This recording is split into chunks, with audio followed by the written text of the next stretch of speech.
Sri Manoranjan Panigrahi, Commissioner, Secretary Culture, Sri Amarendra Patnaik, Director, Department of Additional Secretary Culture,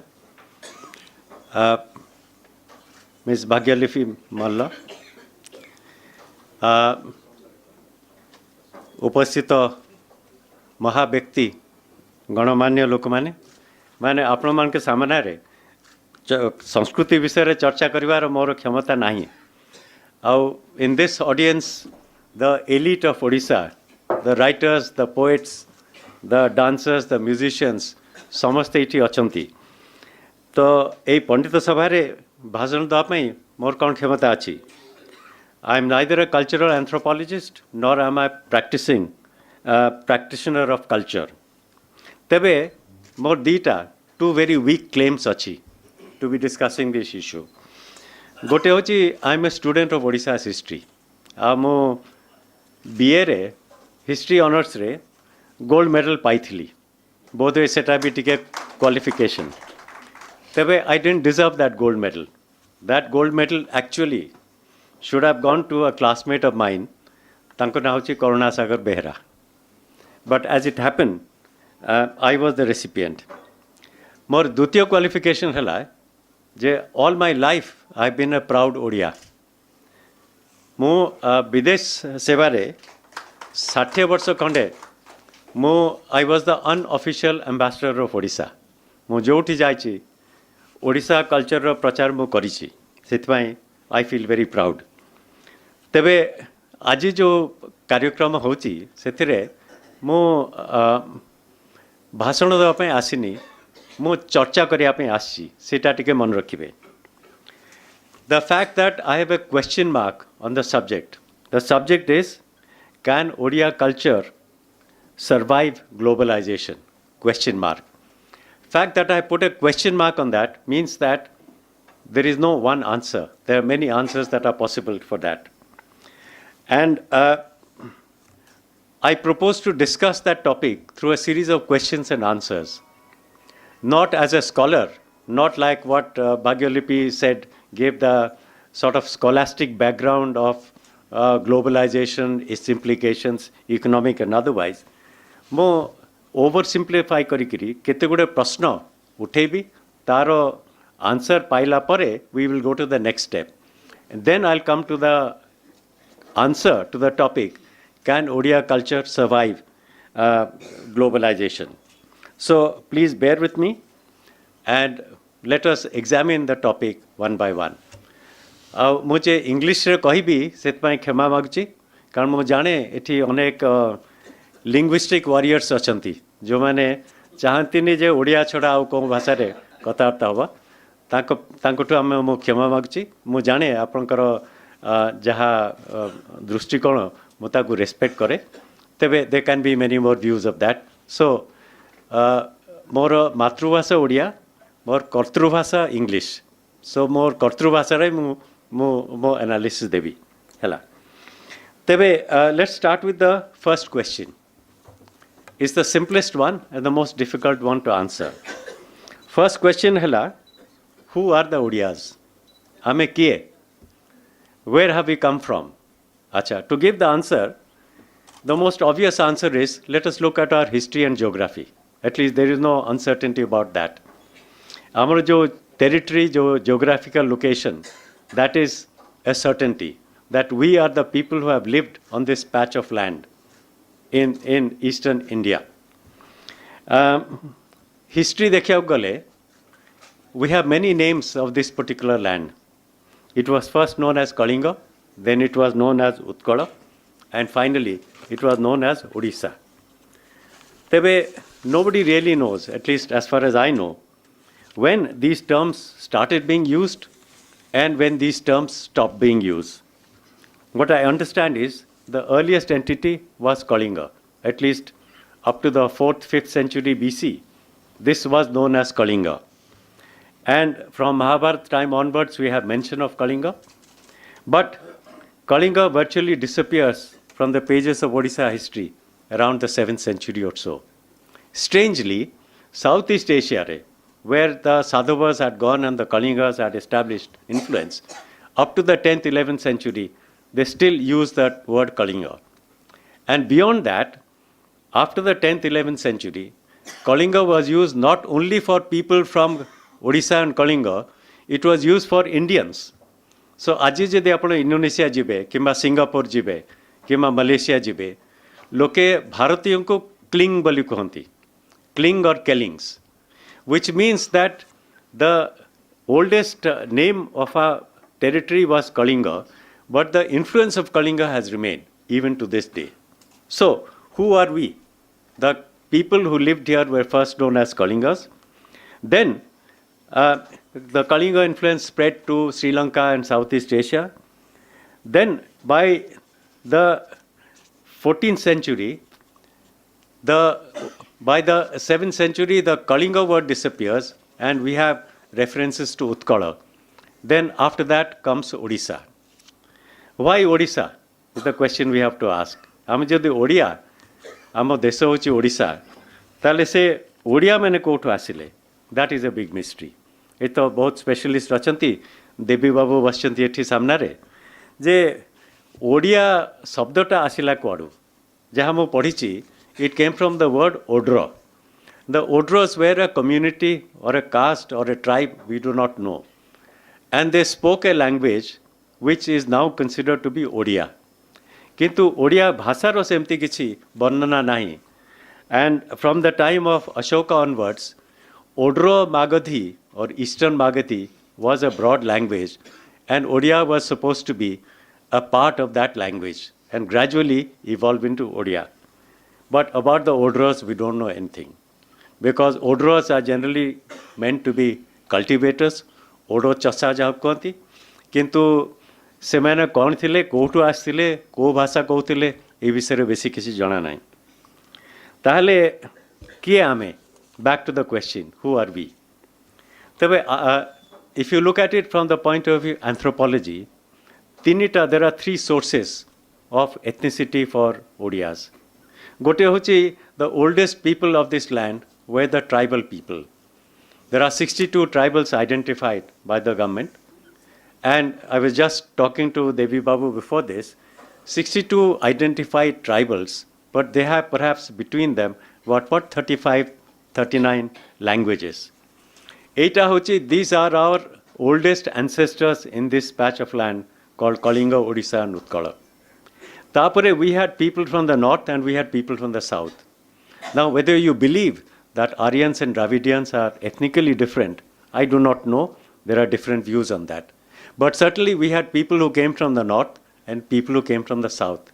So at least we can say that Odias are a mixture of people who are here as the original tribals of this place, amongst the oldest tribal people in the world. And then we had inflows from the north and inflows from the south. To that extent, who are the Odias? We Odias are a mix of three main streams, tribal or Austric, Aryan, Dravidian. So this reminds me of a question that poet Rabindranath Tagore was asked about what his culture was. And he said, my culture is derived from three sources, Aryan, Mohammedan and British. Say, by that token we'll say, our culture is derived from these three main groups. The people of the north, the people of the south, but older than that, the people, the original inhabitants, the tribal people of Odisha. So, Odias do not have a common historical origin. They do not belong to a single ethnic group. Now, time to time, groups start claiming to be exclusive. जे आमे गोटे आमर जो culture it is a pure culture मोर main thesis है जे forget purity we were never ethnically pure we were never culturally pure and I am proud of the fact that we do not belong to one single group कारण आप देखिए जो धातु को मिसेबे that alloy becomes stronger. So I want to call our culture not as a 24-karat pure culture. I want to call our culture a Panchadhatu culture. Because when you have so many elements put together, that gives richness and strength to the culture of that place. So, let me go to then, what is our Panchadhatu culture? Let me identify 5 main criteria, which I think personally contributed to this unique culture which we call Odia culture. What are the 5? The 5 elements of the Panchadhatu? Number 1, our martial tradition. Number 2, our maritime history. Number 3, our rich language. Number 4, our strong faith. And number 5, a highly evolved artistic heritage. Let me go through it one by one. Martial traditions. Imagine Kalinga. When you compare Kalinga with the other states that were dominant in India's ancient history, Kalinga was actually a very small state. Compare it with Magad. Compare it with the states of Western India, the states of Southern India. It was really a small patch of territory. So, how did Kalinga become such a dominant state? How did it become such a powerful kingdom? Because the people of this land had a martial tradition right from the beginning. They were known for the martial skills, and even if you go back to the Mahabharata, the fact that the Raja of Kalinga had troops, and particularly the elephants of Kalinga were famous throughout ancient history. So much so that elephants were actually exported to countries like Sri Lanka and Southeast Asia. So, because of our martial traditions, Kalinga retained its independence almost continuously for close to 1500 years. Obviously, there were invasions coming into Kalinga, but by and large, we were able to repel the invaders but create a very powerful empire from here. Ashoka invaded Kalinga in the 3rd century BC. Yes, Kalinga was defeated. But in Ashoka's inscriptions, there is plenty to suggest that he admired the fighting qualities of the people of Kalinga, and it is recorded in his inscriptions. And what happened to Kalinga after Ashoka? We don't know. But within 200 years, Kalinga was alive, vibrant, and strong again. Kharavela, barely 200 years after Kalinga, has established a powerful kingdom. He took revenge on the same Magad that invaded Kalinga, and records that his troops went and his horses drank from the Ganga, and he brought back the Jina image that had been taken away from Kalinga and got it reinstalled in Odisha. So Kalinga bounced back within 200 years of Ashoka's invasion. And the Kalingas preserved their independence for close to 2000 years. If you want to look for evidence of Odisha's martial traditions, you have to look at Sarala Das and his Mahabharata and the description of the fighting qualities of the Kalinga people. And you have to go to the 14th, 15th century, the 17th, 18th century book of poems of Brajanath Bodhijena's Samarataranga. Let me go to the second element, which I think is uniquely part of our culture, our maritime history. While martial traditions helped us to protect ourselves and maybe occasionally invade neighboring states, it is maritime trade that gave Kalinga the wealth that we find in abundance in the first 1500 years of Kalinga and Utkala. It is because of the Sadhavas that our sailors went, our traders, our merchants went to Sri Lanka, to Myanmar, Thailand, Malaysia, Borneo, Bali, Sumatra, and many other places. From the 4th century BC to the 10th century virtually, the Kalingas dominated the eastern Indian Ocean, and considerable wealth came into Kalinga during this period of time. Kalidasa has described the Raja of Kalinga as the Mahodadhipati, the emperor of the oceans. So, let us look at the political influence of the Kalingas. For much of ancient history, Kalinga and Sri Lanka were sister kingdoms. Sri Lanka begins with the story of Prince Vijaya of Kalinga landing in Sri Lanka in the 6th century BC. And then the whole history of Sri Lanka begins.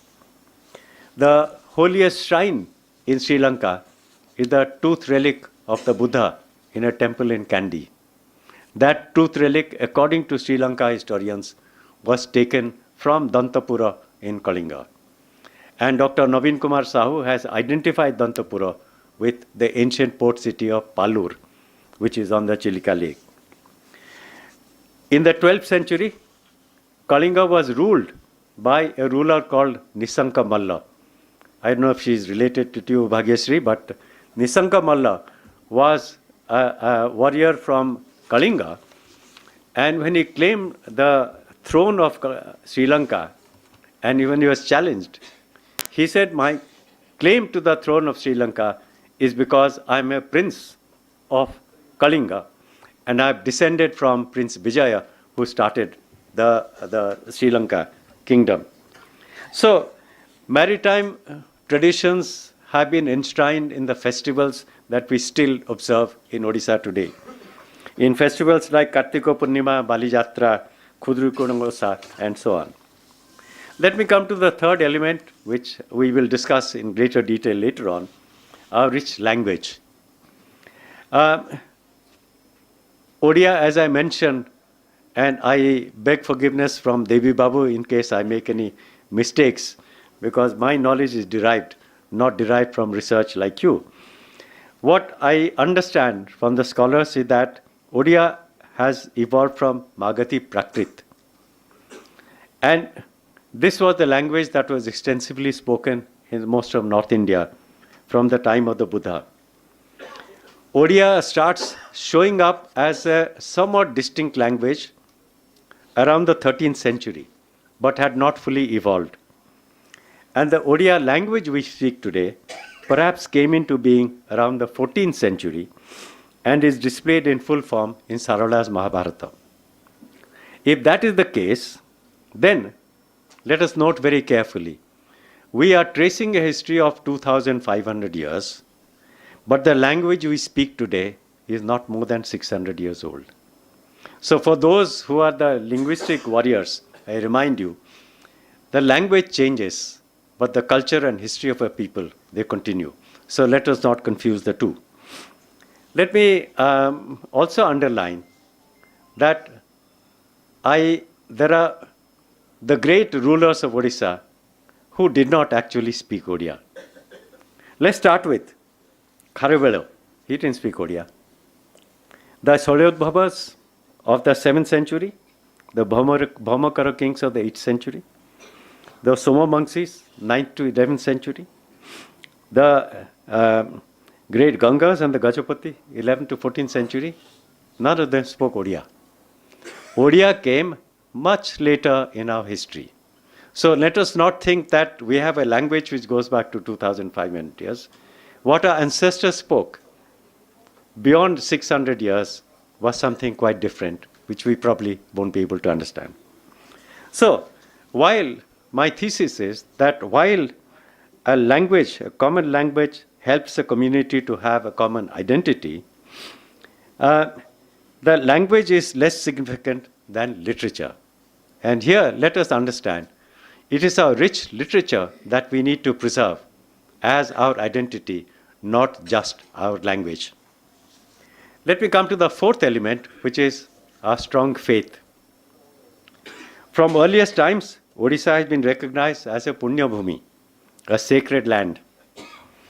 Being at the crossroads of north and south, we were exposed to influences from different quarters.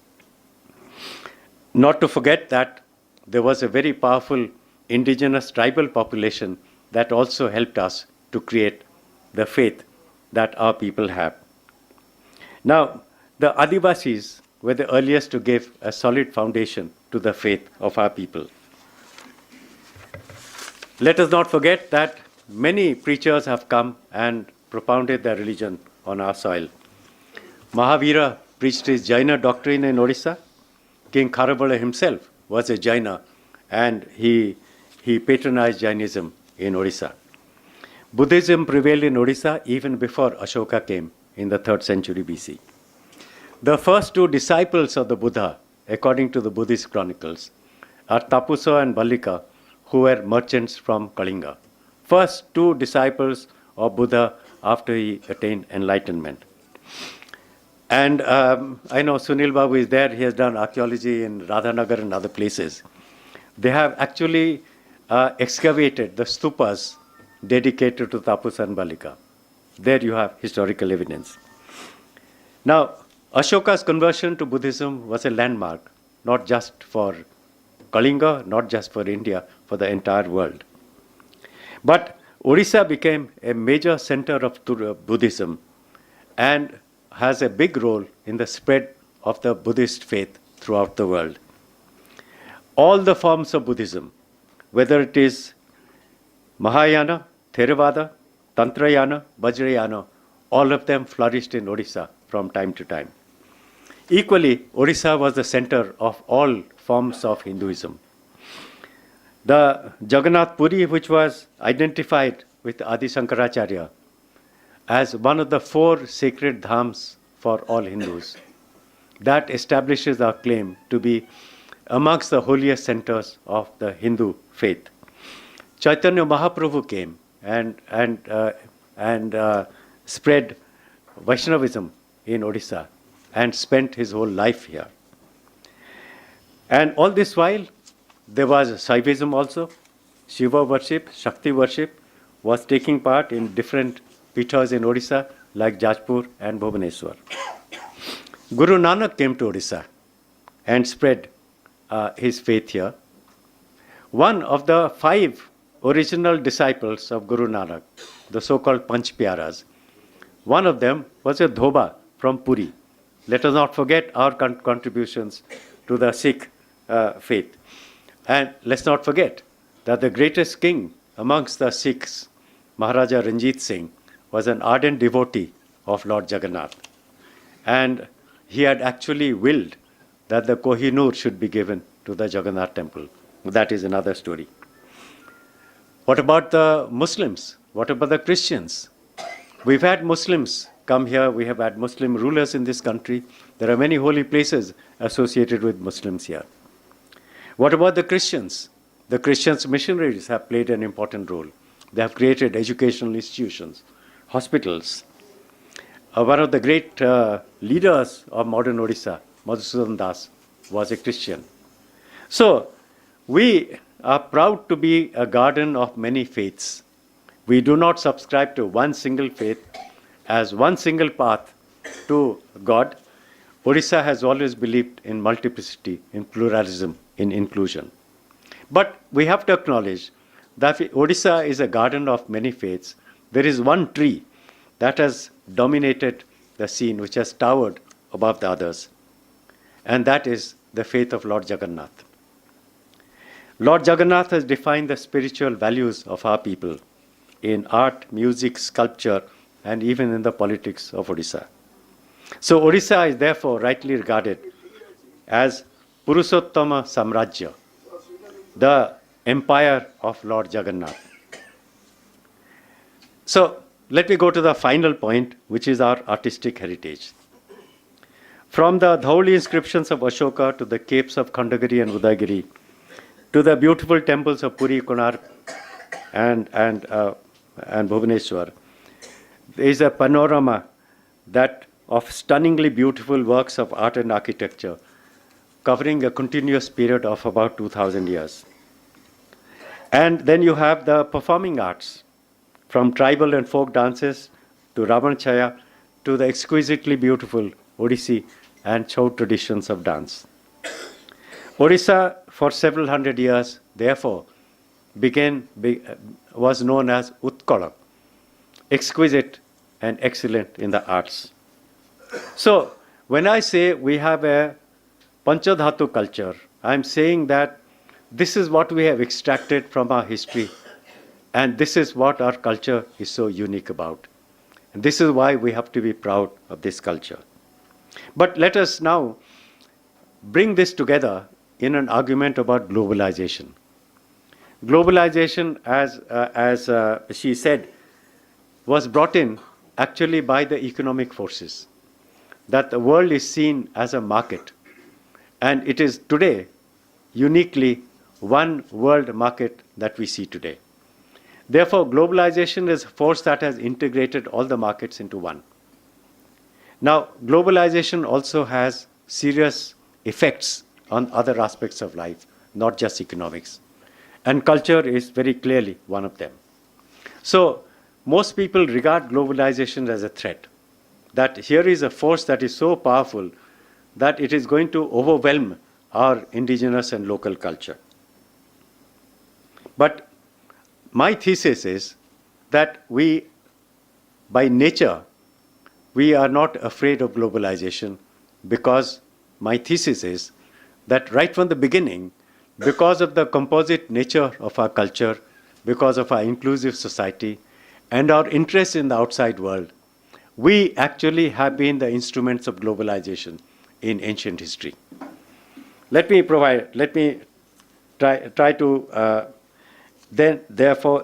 to dispel this notion that a lot of our pundits and scholars try to talk about, that we had a pure indigenous culture that must be preserved and protected from outside influences. If these scholars are suggesting that we had an undiluted culture that was preserved and never influenced by outsiders, I think you are seriously mistaken, because the historical evidence is otherwise. Let me take up these 5 elements once again and tell you how they are related to globalization. Let me take the martial tradition and the maritime tradition together. What do they tell us? They tell us that because of our martial traditions, we were able to preserve a kingdom that stretched from the Ganga in the north, the Godavari in the south, for most of the period that we are talking about. But that empire collapsed after the 16th century. In fact, soon after the great temple of Konarka in the 13th century, there was a process of decline. And Dr. Hare Krishna Mahatma rightly refers to the Konarka temple as the last flicker of a great civilization. Now, I want you to understand why this civilization collapsed. This civilization collapsed because from being the champions of globalization, we became the victims of globalization. And let me explain to you how. We stopped being a martial race. We stopped having the ability to protect ourselves from invasion. Not only that, we allowed and welcomed invasion to take place because suddenly our culture became very pacifist. And you have the story of how Ramananda Patnaik, the commander-in-chief, who instead of leading his soldiers into battle, was leading kirtan groups in the streets. So how can you have a martial tradition if the people in leadership positions did not believe in that martial tradition? The maritime tradition, I think, is more significant and has not received enough attention. Why? You look at the timing of the decline of Odisha. By the 10th, 11th century, Odisha's dominant position in the Indian Ocean was being challenged. Challenged by whom? Challenged by the Cholas of Tamil Nadu, the Cholas of the south. Why? Because the Cholas also had powerful merchants who went out to Southeast Asia. But more than that, the Cholas had a navy. And the Cholas deployed the navy to help the merchants. They went to Southeast Asia, muscled their way there, created kingdoms, and created the influence for the Cholas. That is the time when the Kalingas start withdrawing from the scene. And we don't hear about the Kalingas from, let's say, the 10th century onwards. What happened then? Now you remember that 1,000 years of magnificent construction of forts, of temples, of embankments took place. Ask yourself, where did all this money come from? Think of the tradition of the Konarka temple. 1200 badhi 12 barsha kamo kale. They exhausted the revenues of the state for 12 years. Paisata kotu asila. You think the money came from the tax on the peasants? Odisha's peasants were never prosperous enough to actually give that much of taxes to the kings. Now, a great enterprise like the Konarka temple or the 999 temples of Bhubaneswar or the embankments, the forts, the Barabati fort, requires a lot of resources. My thesis is that those resources came from two sources. The first was when our Rajas used to go on invasions, they used to bring back a lot of wealth. All Rajas have done that throughout history. You look at the Afghans, how did they become so powerful? They used to come, plunder India, go back. That's how Babur came. And the great Mughal empire was started there. How did the Mughal empire survive? They kept on invading places, looting temples, looting places. That was the practice of that time. The Odia Rajas were doing the same. But more than that, the Odiyas had another source of income, that was trade and commerce. The Sadhavas who went brought back wealth. And it was that accumulated wealth that resulted in the splendor of the arts of Odisha. When that source was terminated around the 10th, 11th, 12th, 13th century, Odisha went into terminal decline. Odisha disintegrated. And then what followed was 500 years of darkness and destitution. That is the history of Odisha. So, Sadhava jadi jaithile Sat Samudra Tera Nai par hoikiri Sri-Lanka, Myanmar, Thailand, Java, Sumatra, Bali, Borneo, Vietnam पर्यंत जाइथिले. Odias are known to have gone to the Emperor of China. ताले ये जो साहसिक ओडिया जो जाइथिले, they were actually going there because they were earning wealth for our state. And when the revenues stopped, Odisha's decline started. So I have said it on many occasions in the past that the Look East policy of Prime Minister Narasimha Rao started in 1992. But when you look at the history of the Kalingas, they were the ones who really started the Look East policy around the 4th century BC. And they continue to look east. So my plea is we should remember our past and start looking east again. And our people are not just looking east. Excavations in the various port cities like Manikpatna, Khalkapatna and other places of Odisha have given us large sources of Roman coins and pottery and other ware. So it was not just with Southeast Asia. Odisha was doing trade with the entire known world of those days, from the Roman Empire to the empires of Southeast Asia. Now let me come to the Odia language. And here I am going to ask for your patience to hear me out before I am attacked by the linguistic warriors. It is true that Odisha is the achievement of the Bhasa Andolan that started in the early 20th century. This was a movement which was led by great leaders like Fakirmohan Senapati, Madhusudan Das, Krishna Chandra Gajapati, because Odia language was threatened. Odia language was threatened with extinction, and this is why it was necessary to fight for our right to speak the Odia language. And Odisha is the first successful example of a linguistic state. It was created before 1947. But let us not confuse language with literature, language with culture, and language with identity. Kahinki? Now, language is only a medium, maybe a friendly medium at the best of times. The English language, let me give an example, is common to the United States, to South Africa, to Nigeria, to Jamaica. They all speak the English language. You've had great writers like Wole Soyinka of Nigeria, a Nobel laureate, or V.S. Naipaul, many others. They did not, because they use the English language does not mean that they did not represent their culture.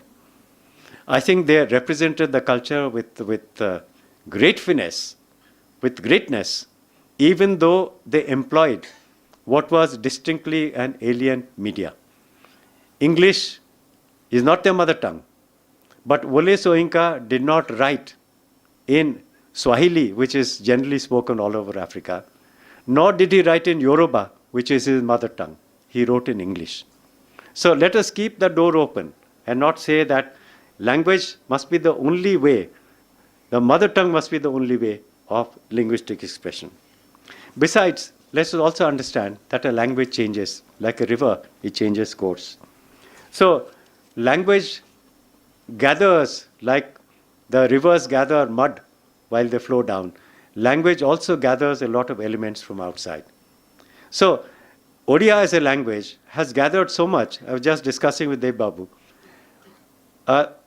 Living side by side with tribal societies, Odia has gathered words which are derived from the tribals, and the tribals have taken on words derived from the Odia language. That is the nature of language. And language does not remain static. And let me give you 3 short examples of the Odia language at different times. And again, I will request the scholars to correct me if I'm wrong in my interpretation. Let me give you the first example of Odia, one of the earliest examples of Odia. This is actually a speech supposed to have been given by Emperor Anangabhimadev in the 13th century, according to the Madala Panji. How accurate it is, I do not know, but it is the only recorded instance of a speech given in Odia. And I'm going to read out a few lines. Bho Bhavisa Maharaja Mane, Devata Brahmananku, Bala Bhandaranku, Rajaniti Choyku, Madhya Karimu, ଯେମନ୍ତ ପ୍ରକାରେ ଭିଆଣ କରିଦେଉଅଛି ଏଥିକି ତୁମ୍ଭେମାନେ ନ ପୁଣି ବୋଲ ସେ ଦେଇଗଲେ ଆମ୍ଭର କି ଗଲା ଆମ୍ଭେ କିମ୍ପା ଦେବୁ ଏମନ୍ତ ନ ବୋଲିବ. Sounds very much like Odia. I don't know, I can't make sense of what is said, but it sounds like Khanti Odia. There can be no doubt about it. This is probably one of the earliest examples of the Odia language. This is 13th century AD. Now I'll take you to early late 19th century, early 20th century. I'll take you to something that Fakir Mohan Senapati wrote in the famous Lachhama. And this is, I'm quoting a few lines. Bhai mane, ei Hindu habildar kon kahuchi suno. Ha, Allah Akbar. Aman ko dhik, Musalman dharma ko dhik. Athava amane Musalman kularo kulangaro. Kabul ro kalanko. Quran Sharif jhuta. O brutha, amaro Juma Masjidre namaz padhiba. This is also Odia. Yar kichi samanjasya achi from the earlier Odia? Not very much. Let me give you a third example. Unfortunately, I do not know who is the author of this because I have taken it from the history of Odia literature and Odia Sahitya Itihas by my father. He, of course, cites this as an example of bad Odia poetry, but I am going to recite it so that you know that this is also Odia. ଏଟା ଗୋଟେ ଓଡ଼ିଆ ଝିଅର ତାର ଇଂଲଣ୍ଡରେ ପଢ଼ୁଥିବା ପ୍ରଣୟ ନିକଟକୁ ପତ୍ର.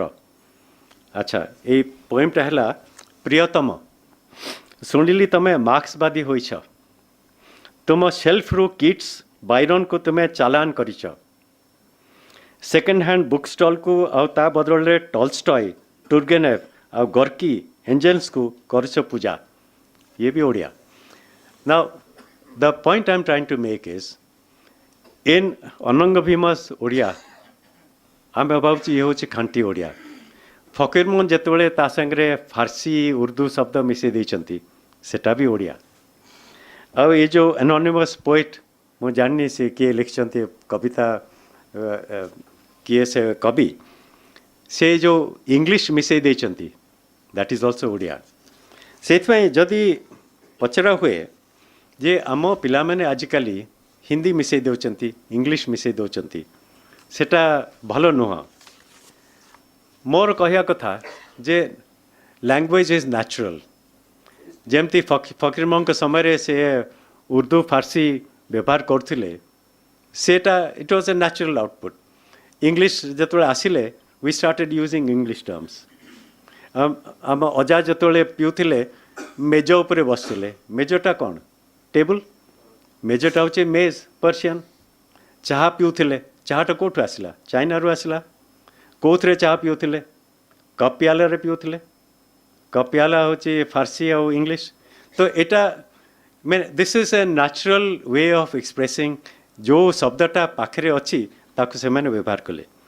ଯଦି ଓଡ଼ିଆ ପିଲାମାନେ ଆଜିକାଲି ଇଂଲିଶ ମିଶେଇ ଦେଉଛନ୍ତି ହିନ୍ଦୀ ମିଶେଇ ଦେଉଛନ୍ତି ଇଟ୍ ଇଜ୍ ନ୍ୟାଚୁରାଲ୍. ଇଏ ନୁହଁ କି ତାଙ୍କର ସିଏ ଜାଣି ଶୁଣିକିରି ତାଙ୍କର ମାତୃଭାଷାକୁ ଅପମାନ କରୁଛନ୍ତି. ସେଇଟା ହେଉଛି ମୋ କହିବା କଥା। ନହେଲେ ଆଉ ଗୋଟେ ଜିନିଷ ବି ହେଉଛି that linguistic purity brings about another negative point, negative force. ସେଇଟା ହେଉଛି an spirit of exclusion, ଯେ ଏଇଟା ଆମର ଭାଷା, ଏଇଟା ତମର ଭାଷା ନୁହଁ, you don't belong to us। ମୁଁ ଆପଣଙ୍କୁ ପଚାରିବି, ଓଡ଼ିଆ ଭାଷୀ, ଓଡ଼ିଆ ବାସୀ, ଏ ଦୁଇଟା ଦେ ଆର୍ ଟୁ ଡିଫରେଣ୍ଟ କମ୍ୟୁନିଟିଜ୍। ଆମେ ଓଡ଼ିଆ ବାସୀଙ୍କୁ କ'ଣ ଏକ୍ସକ୍ଲୁଡ଼ କରିଦେବୁ କି ଓଡ଼ିଶାରୁ? ଓଡ଼ିଶାରେ ଅଛନ୍ତି ଟ୍ରାଇବାଲ୍ ଲୋକ ଅଛନ୍ତି, ବଙ୍ଗାଳୀ, ତେଲୁଗୁ, ମାରୱାଡ଼ି, ପଞ୍ଜାବୀ ସମସ୍ତେ ଅଛନ୍ତି। ସେମାନେ ଓଡ଼ିଆ କହନ୍ତିନି କି କହନ୍ତି, ଘରେ ନିଶ୍ଚୟ କହନ୍ତିନି। ତେ ଆମେ କାହିଁକି ତାଙ୍କୁ ଏକ୍ସକ୍ଲୁଡ଼ କରିବା? ଲେଟ୍ ଅସ୍ ଇନକ୍ଲୁଡ଼ ଏଭ୍ରିବଡ଼ି। ଆମମାନଙ୍କ ଭିତରେ ନନ୍ ଓଡ଼ିଆଜ୍ ବି ଅଛନ୍ତି, we are proud of them. Netaji Bose was born in Cuttack, we are proud of him। Ananda Shankar Rai wrote in Odia poetry, wrote Odia poetry. He then later on became a Bengali poet. So just because they were not Odia speakers, we shouldn't exclude them from our culture. And we should therefore stop criticizing our children for mixing up languages. I think, as I said in the beginning, there is your Matrubhasa, and I think it is right that your Matrubhasa has to be strengthened and preserved. There is also your Kartrubhasa, the language in which you do work. If you are working on the computer, you have to use a language other than your Matrubhasa. Acha, I would be kahe, as Indians, we are natural linguists. Every Indian has the capacity to speak 3, 4, 5 languages. Kahinki na, our languages are interrelated. So why should I not encourage our children to learn Sanskrit, Odia, Bengali, Telugu, English? Why not Chinese, Japanese, Arabic? Kahiba katha. Let us encourage them. And they have a talent for picking up languages. Acha, let me come to our faith. We are followers of the Jagannath cult. Jagannath kiye? Jagatara Nath. He is not the Lord of the Odiyas. Odisha Nath nonti. Ame taku bandi karikiri, we have now created the impression that he only belongs to us. I think that is wrong. Jagannath himself is a symbol of globalization. Apan dekhantu, Jagannath sina Puri re achanti, kintu you go anywhere in the world, you will find Jagannath worship taking place. More abhigata kochi. I was High Commissioner in Nigeria. सेठ गोटे बहुत पुराना kingdom अच्छी Benin बोली जड़े मुसलमान बंधु मत टाणिक नहीं गले कहले गोटे गोटे मंदिर अच्छी तुमको देखा कथा मंदिर को गली आश्चर्य हेली जे से मंदिर गोटे जगन्नाथ मंदिर जगन्नाथ मूर्ति अच्छी एकदम accurate beautiful image of Jagannath किंतु आश्चर्य कथा सिटी ता मंदिर भितर जो मैंने सब थिले पंडा सेवायत समस्ते होचंती लोकल नाइजेरियन से मंदिरटा किए आरंभ कला केमती से मंत्र मंत्र शिखिले मत जना ना आउ गोटे उदाहरण दूसरी किसी वर्ष तले मु बाली जाइली I went to one of the oldest temples there it was a 14th century temple सेठू से कहले यार गोटे कलिंग सांगे संपर्क अच्छी सेठू मो पूजारी को पचारि कलिंग सांगे संपर्क अच्छे तो जगन्नाथ महाप्रभु कहती से जगह देखला कारण बाली रे मूर्ति रखती मंदिर रे ताला पकईकि रखती जिते पूजा हुए से मूर्ति बाहर को आनती से पूजारी मत देखेला से कहला से लिखाई बालीनीज रे शिव जगन्नाथ बोली तामने जगन्नाथ ओडिशा रु बाहर बहुत दिन आगु गले आम किंतु भावचे से ये अच्छी आम बाहर को जावाई दबा ना हाँ imagine that Rath Yatras are taking place all over the world and I can tell you I have been to Rath Yatras in England, I've been to Rath Yatras in America, in all kinds of places. एबे किसी दिन तले BJP president Amit Shah आसते गोटे भाषण देते पुरी रे कौन कहले ना कहले जे Gujaratis are devotees of Lord Jagannath and we have become prosperous because of the blessings of Lord Jagannath. तामने Jagannath is now becoming for me a symbol of globalization. The Odisha origin, but he is going everywhere. Art, culture, heritage. या विषय कौन कहबी अरुणा बोधे आसला गलानी हाँ जे Odissi dance आप मन करंतु 1954 आगु ओडिशा बाहर ओडिसी डांस बोली गोटे डांस स्टाइल अच्छी भी এটা লোকে জানি নথিলে প্রথমে প্রিয়ম্বদা মহান্তি গলে গোটে यूथ फेस्टिवल रे ओडिसी नाच देखेले under the title folk dance तापरे that's the history of Odissi became recognised as a classical dance by the Sangeet Natak academy या है ओडिसी रो इतिहास आज देखंतु 50 वर्ष भितरे how Odissi has spread to all over the world Chinese girls, Japanese girls, Russian girls, American girls, Latin American girls, they are all dancing Odissi. Odissi ro kounasi boundary nahi. Eta we shouldn't be proud that our culture has spread to so many countries. People are appreciating it. So, more basic thesis hela je almost 3 decades after the India joined the globalization, economic globalization, बहुत किसी there's been a profusion of change in our lives. We are seeing malls coming up, foreign restaurants, discotheques. Bhubaneswar itself is transformed by globalization. Is globalization threatening our culture? More भी बड़े-बड़े doubt हुए. I'm also a bit disturbed. मतलब Odia channel खोली की सुने, I immediately switch it off. कहीं कि ना all you see on the Odia channels are poor imitations of Bollywood dance and music. मते बहुत disturb करे. At the same time, I say, but have they destroyed our culture? No, not at all. काहे कि ना आम झील मान को देखंतु कौन Odissi sari पिंधिया have they stopped wearing Odissi clothes, Odissi sarees?